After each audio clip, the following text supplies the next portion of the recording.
আর জানো কলি, তুমি যখন আমাকে মা বলে জড়িয়ে ধরতে না, অরণ্যের বাবা তো সেই খুশিতে তোমার জন্য প্রতিদিন অনেক অনেক চকলেট এনে দিত।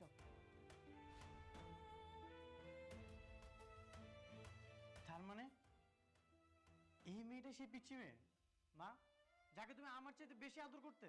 হ্যাঁ রে বাবা, এই সেই মেয়ে। আর কলি, আমি তো তোমার জন্য তোমার বাবার সাথে যোগাযোগ করেছিলাম। তোমার বাবা বলল তুমি তার সাথে অভিমান করে হোস্টেলে উঠেছ। তখন আমি আমার ভাইয়ের সাথে যোগাযোগ করে তোমার খোঁজ খবর নিই, আর আমার ভাইয়ের সাথে যোগাযোগ করেই তোমাকে এখানে আনার ব্যবস্থা করি। শোনো মা, তোমার বাবা নিরুপায়, তার কিছু করার ছিল না। উনি আসলে পরিস্থিতির শিকার। তোমার বাবা তোমার সৎ মায়ের চাপে পড়েই তোমাকে দূরে রাখতে বাধ্য হয়েছিল।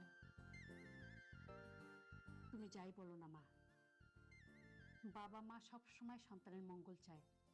আজকে এই বিশেষ দিনে বাবার উপর কোনো অভিমান রেখো না মা। বাবার দোয়া নিয়ে তোমার জীবনটা শুরু করো।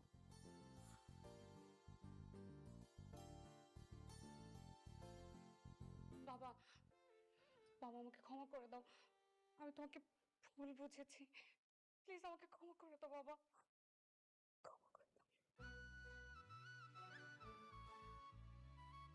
না রে মা, না, তুই কোনো ভুল করিস নি রে মা। ভুল তো করছি আমি। এই যে তোর আর আমার বাবা মেয়ের যে সম্পর্কটা, এই সম্পর্ক আমি সবার কাছে গোপন করছি, সবার কাছে গোপন করছি। কিন্তু আজকে আজকে এখন থেকে আমি আমি সবাইকে বলবো, সবাইকে বলবো তুই আমার মেয়ে, আমি তোর বাবা। আরে বাবা, তুই আমার মেয়ে, আমি তোর বাবা। তুই আমার মেয়ে, আমি সবাইকে বলবো রে ভাই। তুই আমার মেয়ে রে মা, তুই আমার মেয়ে।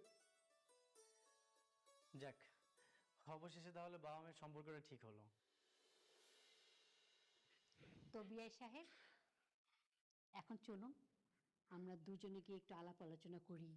আপনি আপনার মেয়েকে কি দিতে চান, মেয়ের বিয়ের জন্য কি করতে চান।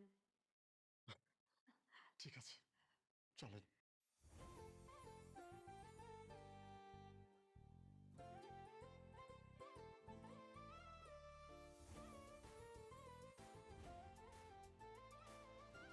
তো গায়ে হলুদের কি স্পেশাল গিফটটা পেয়েছো?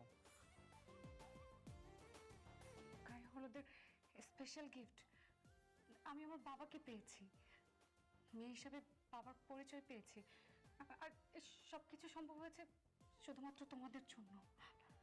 আচ্ছা, তো এখন আমার গিফটটা আমাকে বুঝিয়ে দাও। তোমার গিফট?